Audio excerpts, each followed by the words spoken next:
హనుమాన్ల గుడి లేని తండానన్న ఉండొచ్చు, గూడెమన్న ఉండొచ్చు, ఊరన్న ఉండొచ్చు, కానీ ఇందిరమ్మ ఇల్లు లేని ఊరు లేదు. నేను గుండె మీద చేసుకొని నేను చెప్తున్నా. ఈడ వేలాది మంది వచ్చారు. నేను సూటిగా బీఆర్ఎస్ కి సవాలు విసురుతున్నా. ఏ ఊర్లో నువ్వు డబుల్ బెడ్రూమ్ ఇల్లు కట్టినవో బిడ్డ గానే నువ్వు ఓటు అడగాలి. ఏ ఊర్లో నేను ఇందిరమ్మ ఇల్లు కట్టినో గా ఊర్లో నేను ఓట్లు అడుగుతా. నీకు డిపాజిట్ వస్తే నా పేరే మార్చుకుంటా. మీద బతుకా కేజీ టు పీజీ ఉచిత విద్య ఇస్తాని, ఉద్దర్నాపూర్లో మునిగినోళ్లకు ప్రభుత్వ ఉద్యోగం ఇస్తాని నోరు తెలిస్తే అబద్ధాలు చెప్పి ఇవాళ మేము పనిచేస్తుంటే కాళ్ళల్లో కట్టబెట్టి అడ్డం పడి మా పాలమూరు అభివృద్ధిని అడ్డుకుంటావా? మా పాలమూరు బిడ్డలు మంచోళ్లే. మట్టి పని, తట్ట పని, పార పని, పలుగు పని అన్ని పనులు చేస్తాం. అడ్డం వస్తే నీ పని కూడా చేస్తాం. మేం తవ్విన గోతుల్నే మట్టి తీసుడే కాదు బిడ్డ, పండబెట్టి మట్టి కప్పేది కూడా మా బిడ్డలకు తెలుసు. నువ్వు అనుకుంటున్నావేమో ఈ జిల్లా ప్రజల అమాయకులు 2009లో మోసం చేసినట్టే మళ్ళోసారి మోసం చేద్దాం అనుకున్నావని. నిన్ను మొలక కూడెత్తనీయం బిడ్డ. ఈ జిల్లాల ఈ వేలాది మంది సాక్షిగా పాలమూరు బిడ్డగా చంద్రశేఖరరావు రాసి పెట్టుకొని ఈ డైరీలో పాలమూరు జిల్లాల నీ జెండాన ఎగరనీయం, గద్దెలు దిగాలే, దిమ్మెలు గూలాలే. ఈ పాలమూరు గడ్డ మీద నీ గుర్తు అనేది ఇక మర్చిపో. నీ గుర్తు, నీ ఎమ్మెల్యే అనేది గతమే. భవిష్యత్తులో ఒక్కరిని కూడా గెలవనియను. ఇవాళ ఈ బిడ్డలకు అన్ని కష్టాలు తీరవడానికి ఈ వేదిక మీద ఉన్న మేమందరం ఉన్నాం. నేను అడుగుతున్నా మా అక్కల్ని, అక్క ఇలా రేషన్ కార్డు అంటే ఒక్క నా కొడుకన్నా వలికిండా? ఇల్లు అడిగితే ఎవడన్నా కనిపించిండా? సన్న బియ్యం ఎప్పుడన్నా ఇచ్చిర్రా?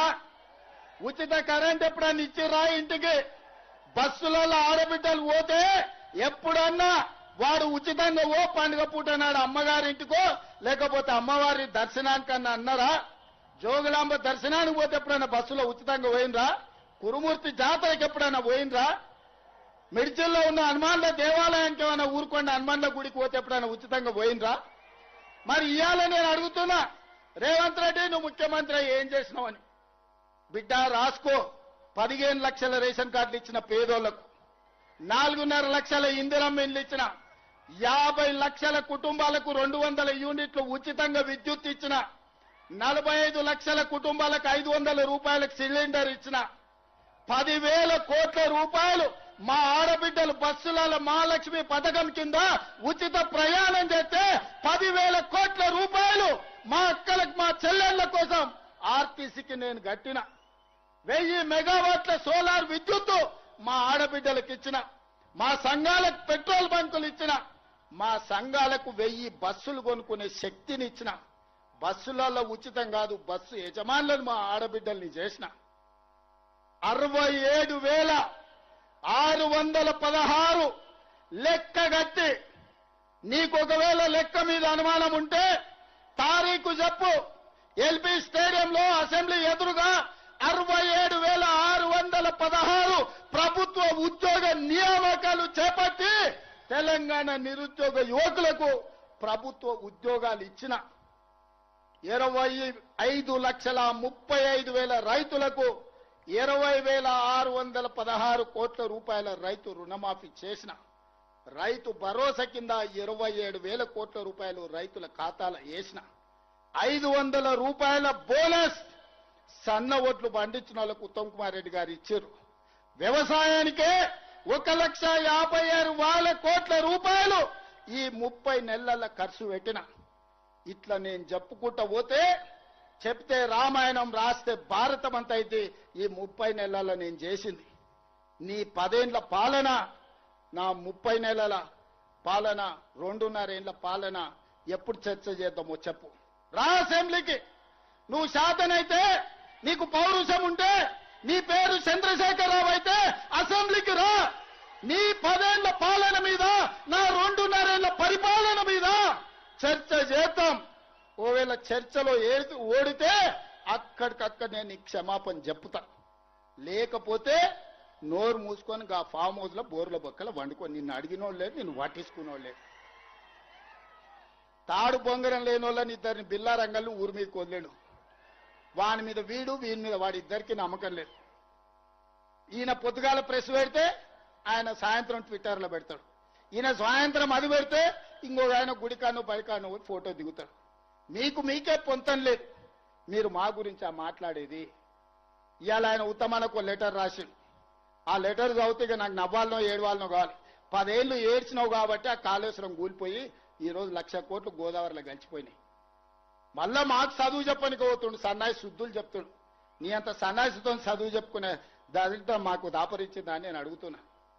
అందుకే మిత్రులారా, ఇవాళ వేదిక మీద నుంచి అటు గోదావరి జలాలలో జరిగిన అన్యాయాన్ని మహారాష్ట్ర ముఖ్యమంత్రిని అడుగుతాం కడుగుతాం, అవసరమైతే మెడలు వంచైనా గోదావరి జలాల మీద తుమ్మిడి ఎట్టి దగ్గర ప్రాణహిత చేవెళ్ల ప్రాజెక్టును కడతాం.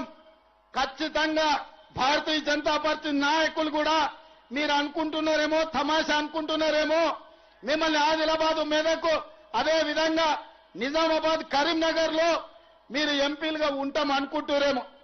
గోదావరి జలాల మీద మహారాష్ట్ర ముఖ్యమంత్రి దాగుడు మూతలు ఆడుతుండు. చర్చలకు రమ్మంటే రాకుండా పారిపోతున్నాడు. ఎన్ని రోజులు వారిపోతారు? మిమ్మల్ని ఊరు నుంచే తరిమే రోజు వస్తుంది. మర్యాదగా మహారాష్ట్ర ముఖ్యమంత్రిని చర్చలకు పట్టుకురండి. గోదావరి జలాల మీద తుమ్మిడేటి దగ్గర ప్రాజెక్టు కట్టి ఆదిలాబాద్ కరీంనగర్ నిజామాబాద్ మెదక్ వరకు రైతాంగ కష్టాలు తీర్వడానికి పక్క ప్రణాళికతో ముందుకు పోదాం. గోదావరి జలాల సమస్యను పరిష్కరించుకుందాం. ఇక కృష్ణానది జలాలు 60 ఏండ్ల నుంచి రావణ కాష్టం లాగా రగులుతుంది.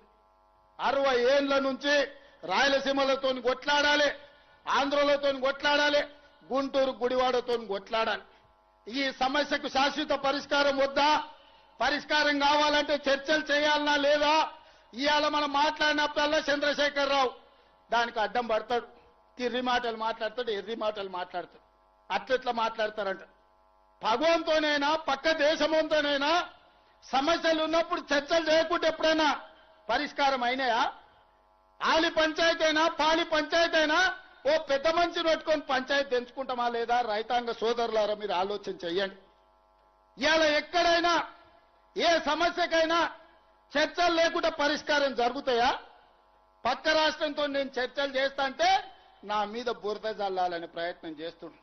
నువ్వు బురద జల్లినా, తల కింది కాలు మీదకి చేసుకున్నా, నువ్వు పోయి సీసల తలకాయ పెట్టి సచ్చినా, పక్క రాష్ట్రంతో చర్చలు చేసి డిసెంబర్ లోపల పాలమూరు రంగారెడ్డి ఎత్తిపోతలకు 90 టీఎంసీలకు వాళ్ళ మీద ఒత్తిడి తెచ్చైనా కొట్లాడైనా ఆంధ్రప్రదేశ్ నుంచి ఎన్ఓసీ తీసుకొచ్చి పాలమూరు రంగారెడ్డి ఎత్తిపోతలకు 90 టీఎంసీల నీళ్లకు అనుమతి తీసుకొచ్చే బాధ్యత నాది.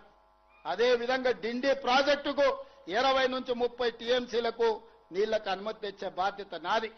ఇవన్నీ చేసుకుంటూ ఉద్దండాపూర్ వరకు కావలసిన నీళ్లు ప్రాజెక్టులు సంవత్సరం తిరిగే లోపల పూర్తి చేయడమే కాకుండా రాబోయే 2.5 ఏళ్లలో జూరాల దగ్గర కొత్త రిజర్వాయర్ కట్టుకోవడం గాని, కర్ణాటక మక్తల్ సరిహద్దుల్లో బ్రిడ్జ్ కమ్ బ్యారేజీలు కట్టుకోవడం గాని, కల్వకుర్తి గాని, భీమా గాని, నెట్టంపాడు గాని, కోయిల్సాగర్ గాని, నారాయణపేట మక్తల్ కోడంగల్ ఎత్తిపోతల పథకం గాని, వీటన్నిటి మీద గ్రీన్ ఛానల్లో నిధులు ఇచ్చి ప్రాజెక్టులు కట్టుకునే బాధ్యత మనది.